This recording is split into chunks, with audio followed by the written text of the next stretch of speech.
Hi ಸ್ನೇಹಿತರೆ, ಎಲ್ಲರಿಗೂ ನಿಶಾ ಕನ್ನಡ ಚಾನಲ್ಗೆ ಮತ್ತೊಮ್ಮೆ ಪ್ರೀತಿಯ ಸುಸ್ವಾಗತ.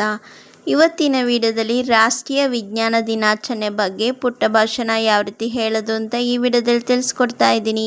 ಈ ವಿಡಿಯೋ ನಿಮಗೆ ಇಷ್ಟವಾದರೆ ಲೈಕ್ ಮಾಡಿ, ಶೇರ್ ಮಾಡಿ. ನನ್ನ ಚಾನಲ್ನ ಇನ್ನೂ ಸಬ್ಸ್ಕ್ರೈಬ್ ಆಗಿಲ್ಲದಿದ್ದರೆ ಈಗಲೇ ಹೋಗಿ ಸಬ್ಸ್ಕ್ರೈಬ್ ಆಗಿ, ಪಕ್ಕದಲ್ಲಿ ಕಾಣೋ ಬೆಲ್ ಬಟನ್ನ ಟಚ್ ಮಾಡಿ. ಮಾನ್ಯ ಅಧ್ಯಕ್ಷರೇ, ಗೌರವಾನ್ವಿತ ಶಿಕ್ಷಕರೇ ಮತ್ತು ನನ್ನ ಪ್ರೀತಿಯ ಸ್ನೇಹಿತರೆ, ನಮಸ್ಕಾರ. ಪ್ರಶ್ನೆ ಕೇಳುವುದು ತಪ್ಪಲ್ಲ, ಉತ್ತರ ಹುಡುಕುವುದೇ ವಿಜ್ಞಾನ.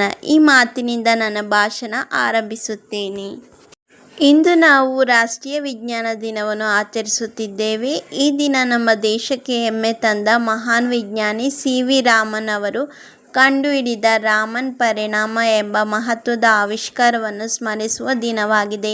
ವಿಜ್ಞಾನವಿಲ್ಲದೆ ನಮ್ಮ ಜೀವನವನ್ನು ಕಲ್ಪಿಸಿಕೊಳ್ಳಲು ಸಾಧ್ಯವೇ?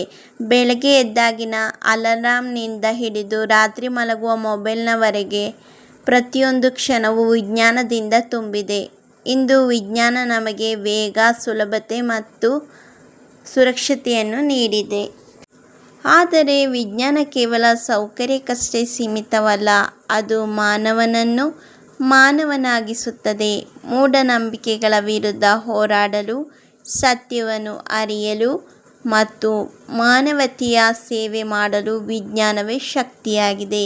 ವಿದ್ಯಾರ್ಥಿಗಳಾದ ನಾವು ಪ್ರಯೋಗ ಮಾಡಲು ಹೆದರಬಾರದು. ತಪ್ಪು ಮಾಡಿದರೂ ಕಲಿಯಬೇಕು, ಏಕೆಂದರೆ ಪ್ರತಿಯೊಂದು ದೊಡ್ಡ ಆವಿಷ್ಕಾರವೂ ಅನೇಕ ಪ್ರಯತ್ನಗಳ ಫಲವಾಗಿದೆ. ಇಂದು ವಿಜ್ಞಾನ ದಿನದಂದು ನಾವು ಪ್ರತಿಜ್ಞೆ ಮಾಡೋಣ. ವಿಜ್ಞಾನವನ್ನು ವಿನಾಶಕ್ಕೆ ಅಲ್ಲ, ವಿಕಾಸಕ್ಕೆ ಬಳಸೋಣ. ಅಂಧಶ್ರದ್ಧೆಗಲ್ಲ, ಅರಿವಿಗೆ ಬೆಂಬಲ ಕೊಡೋಣ. ಇದರೊಂದಿಗೆ ನನ್ನ ಮಾತುಗಳನ್ನು ಮುಗಿಸುತ್ತೇನೆ. ಧನ್ಯವಾದಗಳು. ವಿಜ್ಞಾನಕ್ಕೆ ಜಯವಾಗಲಿ.